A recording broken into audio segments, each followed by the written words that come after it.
오늘도 주님께서 부어주실 은혜를 사모함으로 예배 드리기 위해 나오는 모든 성도님들을 주님의 이름으로 환영하고 축복합니다. 우리 영상으로 예배 드리는 성도님들도 계시고 오늘 처음으로 우리 성문교회를 찾아주신 성도님들도 많이 계시는데 모두 환영합니다.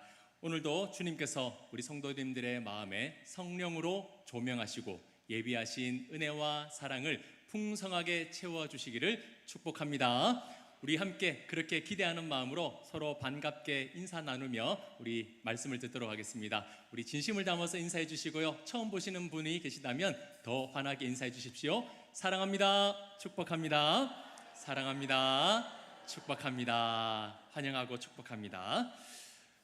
지난 주일에는 느헤미야 2장 1절에서 6절까지의 말씀을 통해서 묵도 기적을 여는 시간이라는 제목으로 함께 말씀을 나누었습니다.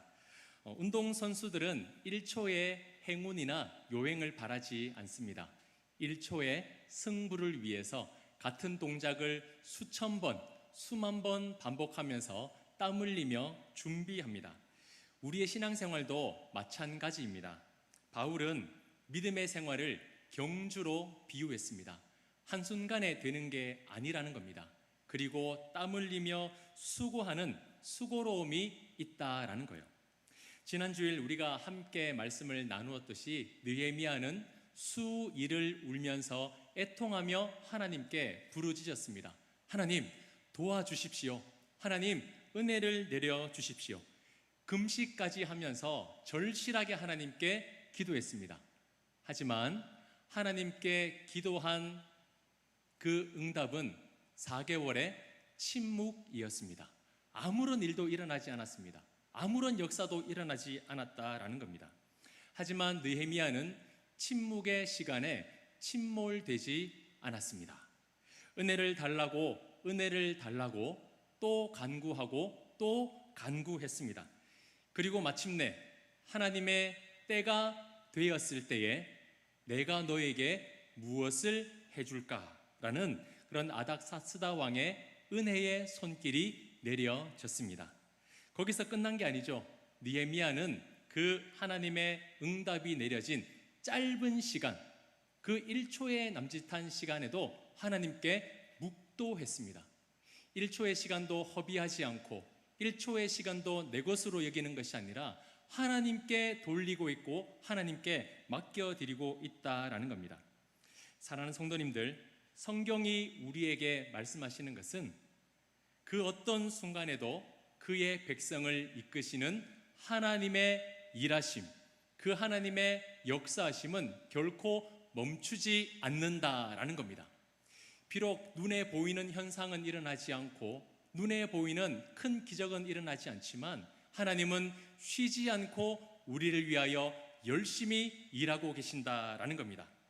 그러한 사실을 믿으시면서 그 어떠한 경우에도 흔들리지 않고 1초의 시간까지도 하나님께 내어 맡기면서 그 모든 시간들을 견디고 이겨낼 수 있는 믿음의 승부사들이 되시기를 주님의 이름으로 축원합니다.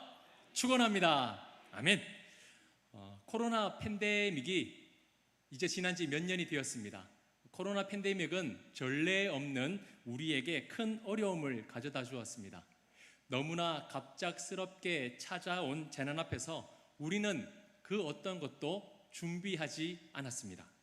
수많은 사람들이 생명을 잃었고요, 평범한 일상은 멈추었습니다.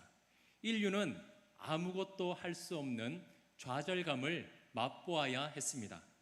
3년이라는 길고 긴 어둠의 시간을 지나왔습니다. 겉으로 볼 때에는 하나님 도대체 어디에 계십니까? 하나님 왜 이 세상을 가만히 내버려 두고 계십니까? 하나님의 역사하심을 찾아볼 수 없는 시간 같았지만, 그러나 우리가 오늘에서 되돌아보았을 때 시간이 흘러가면서 더욱 확실해지는 것은 하나님은 결코 그 시간 가운데에서 가만히 계시지 않았다라는 겁니다.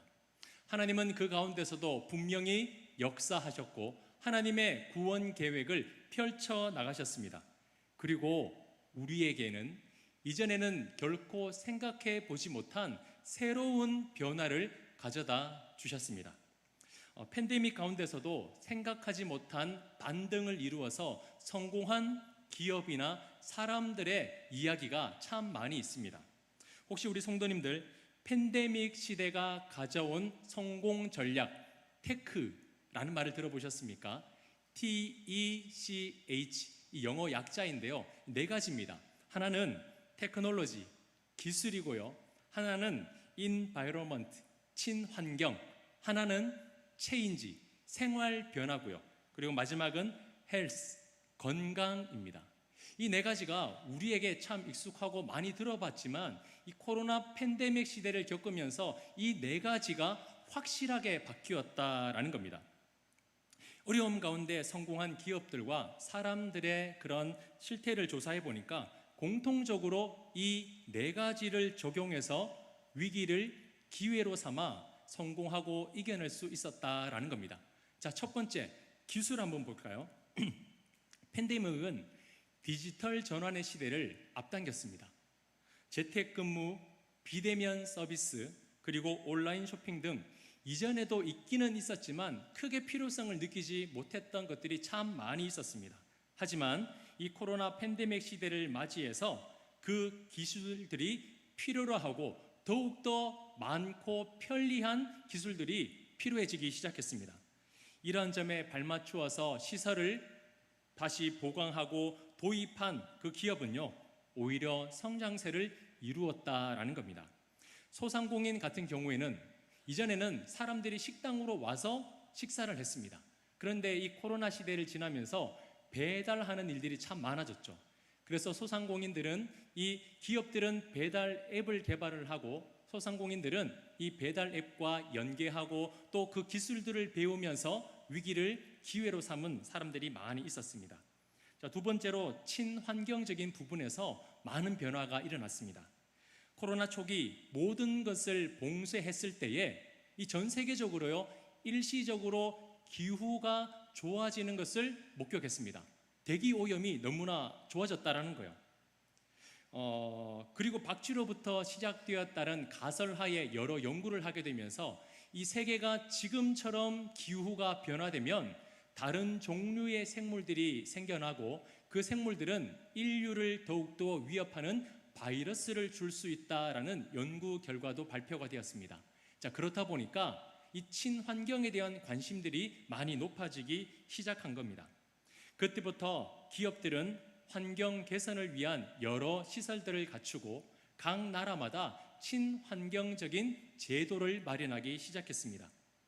그래서 이전보다 더 안전하고 더 깨끗한 제품들을 만들어냈고 사람들은 그렇게 만들어내는 기업을 신뢰하고 그들의 제품을 찾기 시작했습니다. 자, 세 번째로 생활 변화가 일어났습니다.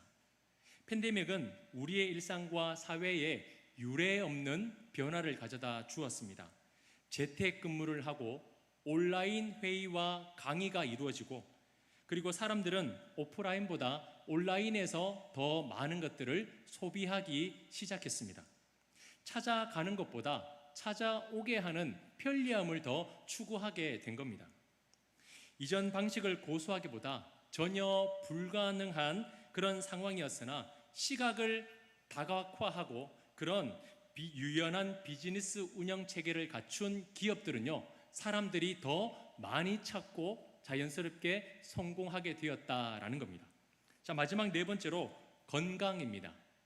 아무래도 이 팬데믹 시대를 겪으면서 가장 주의 깊게 우리가 관심 있었던 것은 바로 건강입니다. 개인의 건강 그리고 보건 위생입니다. 요즘에도 뭐 이렇게 병원이나 공공시설에 가보면 뭐 엘리베이터마다 공기청정기 같은 것들이 다 달려 있고 손 세정제나 여기가 이만큼 깨끗합니다라는 것을 알리는 문구가 많이 붙어 있습니다. 지금까지는 별 신경 쓰지 않았습니다. 마스크, 뭐 손 세정제, 그리고 살균 공기청정 등 호흡기뿐만 아니라 모든 건강과 관련된 제품에 사람들은 관심을 갖기 시작했고 거기에 발맞추어서 빠르게 변화하고 준비한 기업들은 성공하기 시작했다라는 겁니다. 자, 이처럼 코로나 팬데믹은요, 우리에게 예측 불가능한 시련을 가져다 주었지만 이런 시련의 시작은 이전과는 전혀 다른 변화를 우리에게 가져다 주었습니다. 결국 오늘날의 AI를 앞당기는 계기가 된 겁니다. 발전하고 준비하다 보니 이전보다 더 나은 결과가 주어지게 되었다라는 겁니다. 저는 이 모든 과정 속에서 하나님의 섭리가 분명히 있다라고 믿습니다. 하나님은 결코 실수하시는 분이 아닙니다.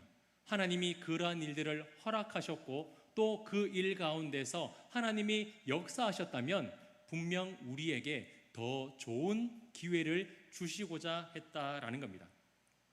비록 그 시련의 시간을 왜 허락하셨는지 하나님의 뜻을 다 알 수도 없고 그 시간을 통해서 어려움을 겪은 그런 사람들도 많이 있지만 하나님은 그 어둠의 터널 시간 동안 결코 우리를 가만히 내버려 두거나 우리를 이 세상 가운데 버려두신 것이 결코 아니다라는 겁니다. 그래서 하나님께서는 더 준비하게 하셨고 새로운 방법을 우리에게 주심으로 구원의 길을 열어가게 하셨습니다. 사랑하는 성도님들, 우리는 오늘 주어지는 이 느헤미야의 말씀을 통해서 시련을 겪었지만 그 시련의 시간 가운데 도움의 손으로 우리 가운데 함께 하시는 하나님을 만날 수가 있습니다. 예루살렘의 회복을 누구보다 간절하게 꿈꿨고 누구보다 간절하게 외쳤던 그 느헤미야는 아무런 응답이 없었던 4개월의 시간을 허비하거나 낭비하지 않았습니다. 혹시나 오늘날 느헤미야의 이 침묵의 4개월처럼 하나님이 보이지 않고 너무나 해결되지 않는 답답한 문제 가운데에 어려움의 시간을 보내고 있는 성도님들이 계시다면 오늘 말씀을 통해서 나와 함께 하시고 또 내 인생 가운데 도움의 손으로 개입하셔서 내 인생을 반드시 붙드시고 힘주시고 도우시는 그 하나님의 은혜로운 역사하심을 만날 수 있기를 간절히 소망합니다. 아멘. 자, 먼저 오늘 본문 말씀 7절은 어떻게 시작이 되고 있습니까? 내가 또 왕에게 아뢰되 라고 말씀이 시작되고 있습니다. 지난주 말씀에는 무엇이 필요하냐라고 묻는 그 아닥사스다 왕에게 느헤미야는 잠시 묵도했습니다. 그 짧은 시간 하나님께 기도했다라는 거죠. 그리고는 왕에게 요청합니다. 왕이시여, 나를 예루살렘 성으로 보내주십시오.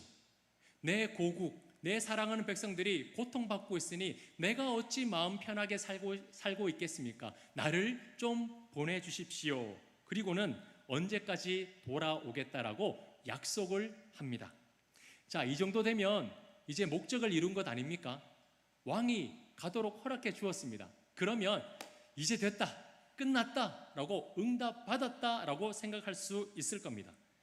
보내주는 것만 해도 어딘데 감히 거기서 더 무엇이라 말할 수가 있겠습니까?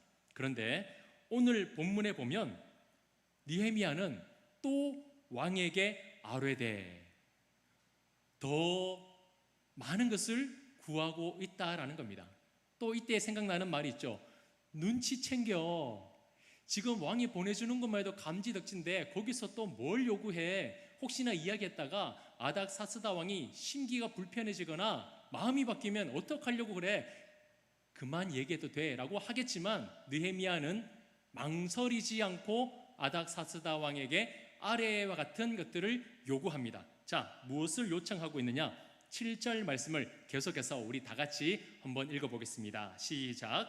내가 또 왕에게 아뢰되 왕이 만일 좋게 여기시거든 강 서쪽 총독들에게 내리시는 조서를 내게 주사 그들이 나를 용납하여 유다에 들어가기까지 통과하게 하시고. 아멘. 지금 느헤미야는 아닥사스다 왕에게 무엇을 요구하고 있습니까? 그렇죠. 친절하게 정답을 다 적어 놓았습니다. 무엇을 요구하고 있나요? 통행증을 요구하고 있습니다. 자, 왜냐하면 당시 바사 제국은 너무 넓었습니다. 그리고 바사에 속하고 있는 속국들도 많았기 때문에 각 지역마다 위임받은 총독들이 다스리고 있었습니다. 그래서 바사에서 유다까지는 1600km인데 이 긴 거리를 가다 보면 여러 나라를 거쳐야 되고 여러 총독들의 허락을 받아야 됩니다. 그런데 걸어가다가 어느 나라에 도착했는데 그 총독이 심술이 나서 야, 너 어디가? 예루살렘으로 가는데요. 못 가! 라고 하면 지나갈 수가 없는 거예요. 그리고 당시 예루살렘 성에는 여러 대적들이 회방하고 있었기 때문에 마음 놓고 갈 수 있는 상황이 아니었다라는 겁니다. 그래서 느헤미야는 바사에서 예루살렘까지 가는 동안 그 누구도 막아서지 않고 회방하지 못하도록 하는 왕이 내린 조서, 왕이 내린 통행 허가증을 지금 달라라고 요청하고 있는 겁니다. 자, 그리고 어떻습니까? 느헤미야는 또 왕에게 구하고 있습니다. 자, 8절 말씀을 다 같이 한번 읽겠습니다. 시작. 또 왕의 살림 감독 아삽에게 조서를 내리사 그가 성전에 속한 영문의 문과 성곽과 내가 들어갈 집을 위하여 들보로 쓸 제목을 내게 주게 하옵소서 하매 내 하나님의 선한 손이 나를 도우심으로 왕이 허락하고. 아멘.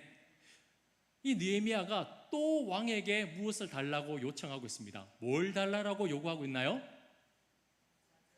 아직까지도 정답이 안 보이십니까? 뭘 달라고 요청하고 있죠?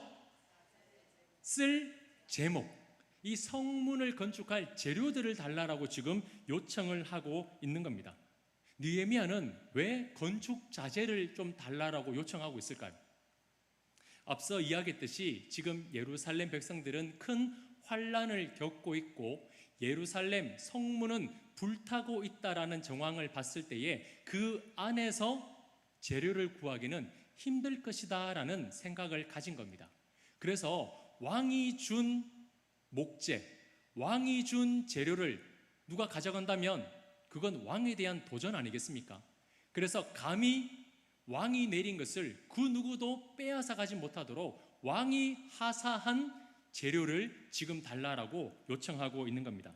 자, 이 7절과 8절을 통해서 우리는 한 가지 조금 깊게 생각해 봐야 할 것이 있습니다. 우리는 이 상황을요 지금 문자로 읽어 내려가고 있기 때문에 현장 상황이 잘 체험되지 않을 수도 있어요. 자, 지금 상황이 어떤 상황입니까? 아닥사스다 왕이 네가 무엇을 원하느냐라고 느헤미야에게 이야기했습니다. 느헤미야는 듣고 짧은 시간 하나님께 묵도했습니다. 그리고 필요한 것을 지금 곧바로 아닥사스다 왕에게 이야기를 하고 있습니다. 이것이 무엇을 의미하겠습니까? 눈만 껌뻑껌뻑거리시면서 그래서 뭐지? 라고 하는 표정으로 보고 계시는데 무엇이 필요하냐? 묵도하고 곧바로 필요한 것을 요청했다라는 것은 느헤미야가 그 모든 것을 이미 마음에 품고 있었다라는 거예요. 자, 무슨 말이냐면 여기 지금 예비 세대에 우리 친구들이 있는데 우리 친구들에게 제가 한번 질문을 하나 해보겠습니다. 어느 날 우리 친구들의 부모님이 예배를 드리고 집에 오셨는데 하필 그날 은혜를 세게 받으셨어요. 상상하지도 못할 은혜를 받으셨는가 봐. 그래서 세상 다른 표정과 인자한 목소리로 우리 친구들을 부르더니 이렇게 말씀하시는 거예요.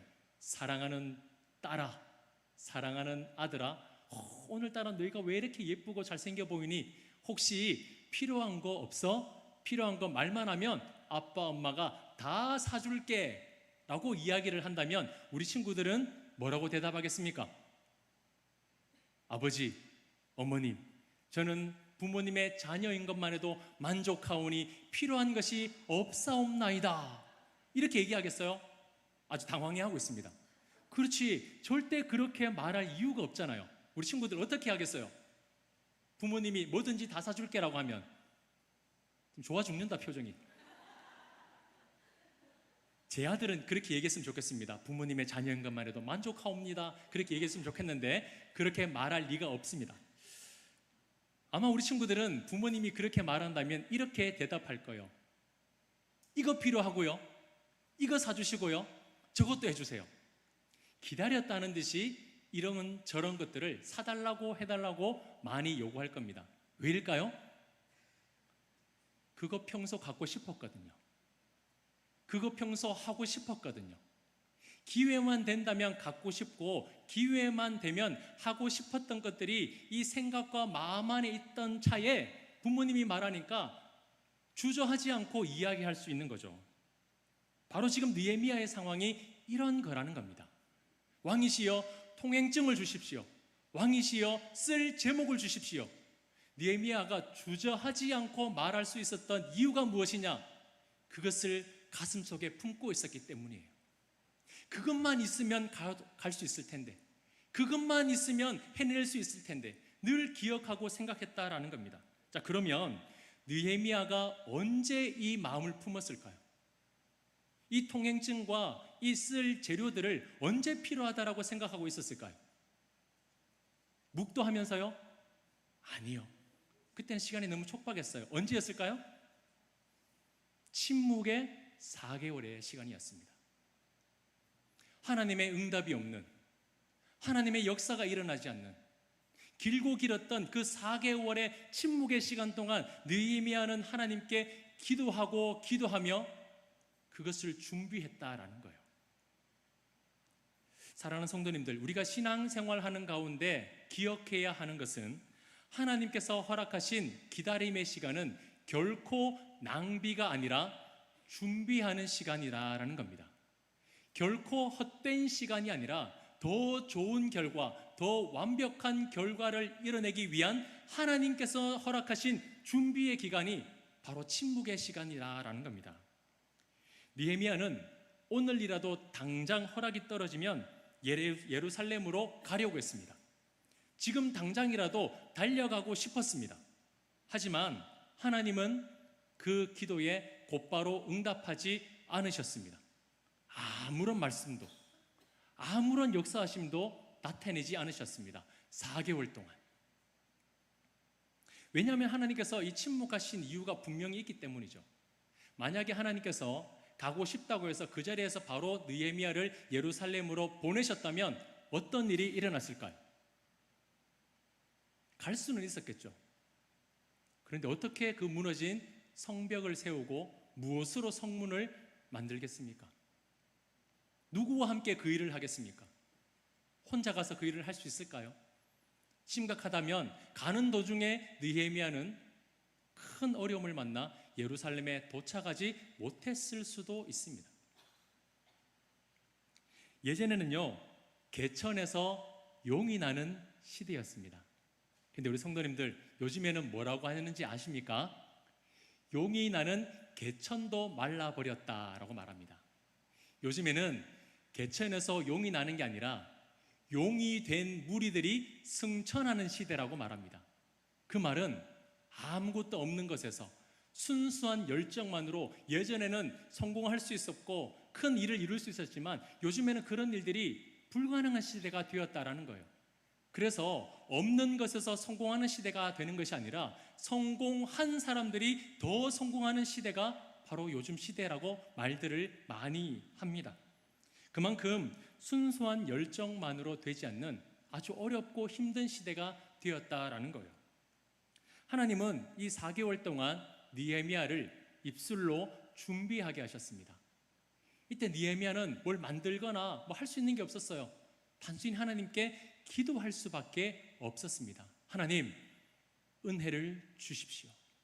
하나님, 은혜를 주십시오. 느헤미야는 처음에는요, 무작정 이런 기도를 드렸을 겁니다. 하나님, 보내주십시오. 가고 싶습니다. 갈 수 있도록 열어주십시오. 처음에는 그냥 무작정 가고 싶습니다. 갈 수 있게 해주십시오. 이렇게 기도했을 거예요. 그런데 시간이 지나면 지날수록 느헤미야의 기도는 느려졌습니다. 그러나 깊어졌습니다. 나 중심에서 하나님 중심으로, 그리고 요청에서 질문으로 바꾸었을 겁니다. 하나님, 예루살렘으로 가고 싶습니다. 하나님, 예루살렘으로 보내주십시오.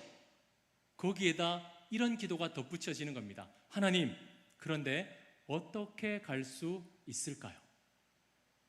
하나님, 무엇으로 무너진 성벽을 세울 수 있을까요? 하나님, 그 성문을 다시 만들어야 되는데 누구와 함께 그 일을 해야 할까요? 나의 감정으로만 하나님께 때를 쓰듯이 구하는 게 아니라 내 감정과 내 상황은 내려놓고 하나님의 뜻을 묻고 하나님의 마음에 연결되어 기도하기 시작했다라는 겁니다. 사랑하는 성도님들, 하나님은 우리로 하여금 이렇게 성숙된 기도를 드릴 수 있도록 훈련의 시간을 허락하실 때가 있습니다. 그 시간은 침묵의 시간입니다. 아무것도 보이지 않고 아무것도 들리지 않고 아무것도 일어나지 않는 어둠의 터널과 같은 시간일 수도 있습니다. 하지만 그 모든 시간 가운데 하나님은 내 마음과 내 뜻이 하나님의 뜻에 굴복되어질 수 있도록 그 시간을 기다려주시고 또 기다리게 하십니다. 저는 이 부분을 묵상하면서 그래, 기도가 참 복된 시간이다, 이런 의미에서 기도는 너무나 중요한 시간이다라는 생각을 가지게 되었습니다. 우리는 다급하면요, 이 처음에 느헤미야처럼 기도합니다. 하나님 좀 해주십시오. 하나님 하고 싶습니다. 이루어 주십시오. 막 뜨겁게 내 열정으로 막 기도합니다. 그런데 그때마다 하나님께서 즉각적으로 알았다 하시면서 곧바로 응답해 주신다면 어떤 일이 일어날까요? 그때마다 하나님께서 알았어, 해봐 라고 다 허락해 주신다면 어떤 일이 일어날까요? 당장은 무엇인가 이루어지는 것 같고, 당장은 무엇인가 변화가 일어나는 것 같아서 막 신이 나겠죠. 와, 역시 하나님. 그러나 준비되지 않은 응답은요, 모래 위에 쌓은 집과 같습니다. 금방 허물어집니다. 금방 무너집니다. 힘들지만, 시간이 오래 걸리지만, 어렵지만 반석 위에 짓는 집은 결코 흔들리지 않습니다. 기도는 조율하는 시간입니다. 내 감정에서 누구의 감정으로?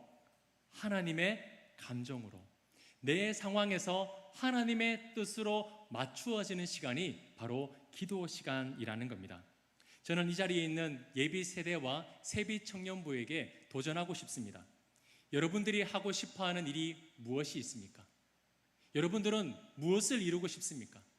좋은 성적 주세요. 좋은 학교 가게 해주세요. 좋은 직장 만나게 해주세요. 단순히 그런 것들입니까? 이렇게 기도만 하고 있다면 여러분들의 기도를 바꾸시기를 바랍니다. 하나님, 좋은 성적, 좋은 대학, 좋은 직장 가고 싶습니다. 그래서 하나님, 저는 오늘 무엇을 준비하면 될까요? 하나님, 저는 무엇을 준비하면 될까요? 여러분, 입술로 준비하셔야 됩니다.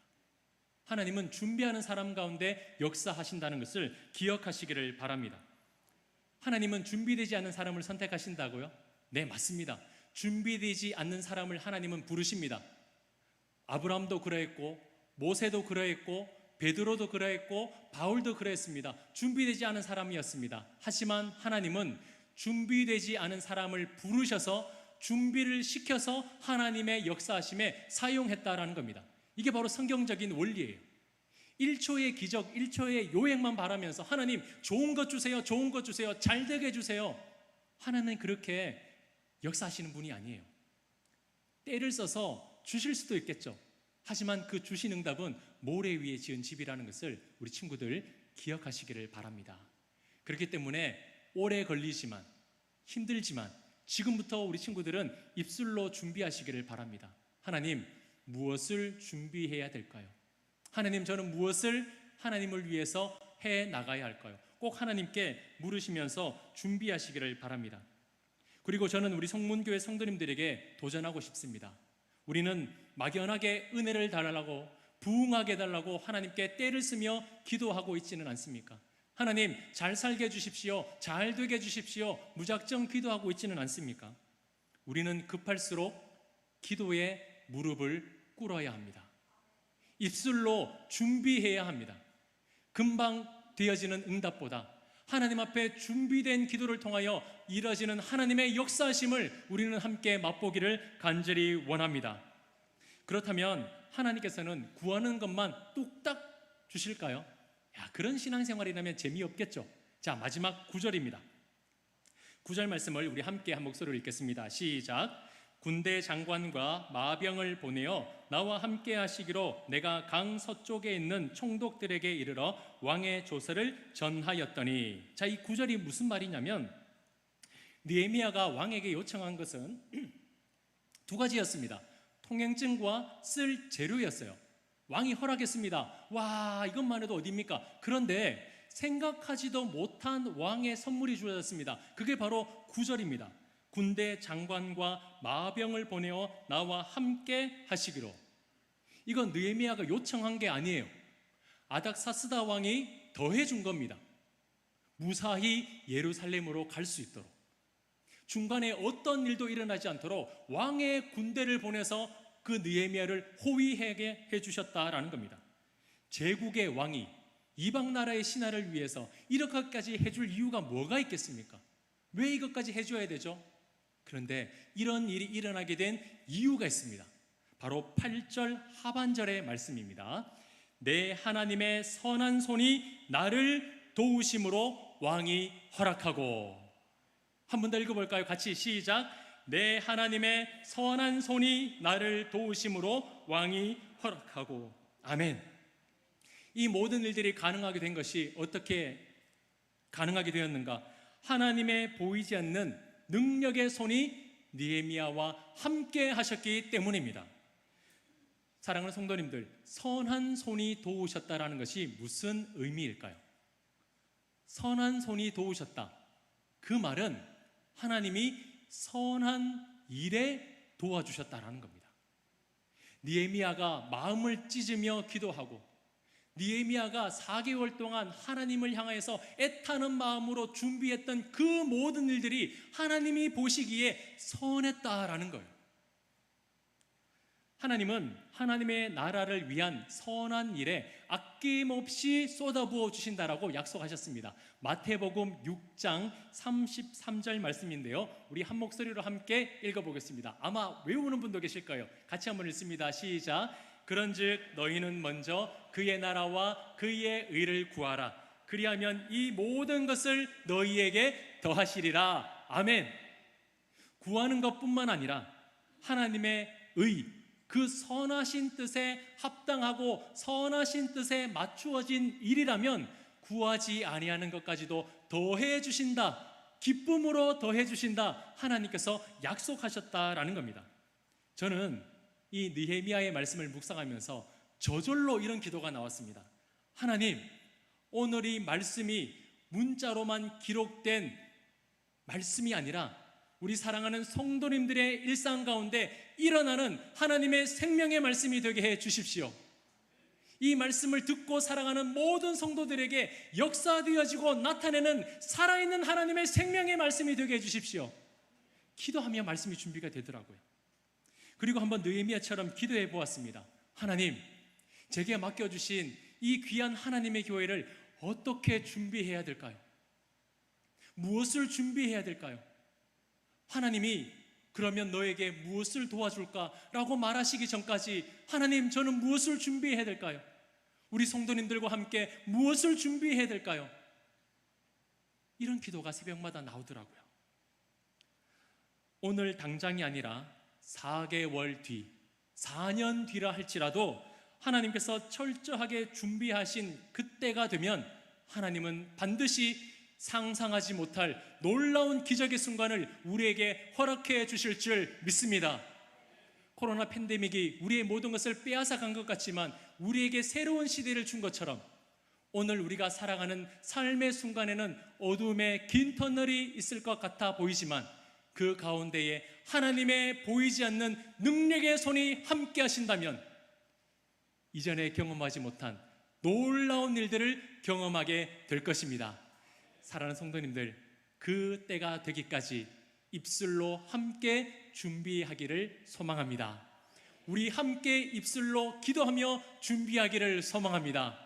준비하는 입술을 통하여 도우시는 그 하나님을 기대하며 오늘도 살아내시는 우리 모든 사랑하는 성문의 권속들이 되시기를 주님의 이름으로 축원합니다. 축원합니다.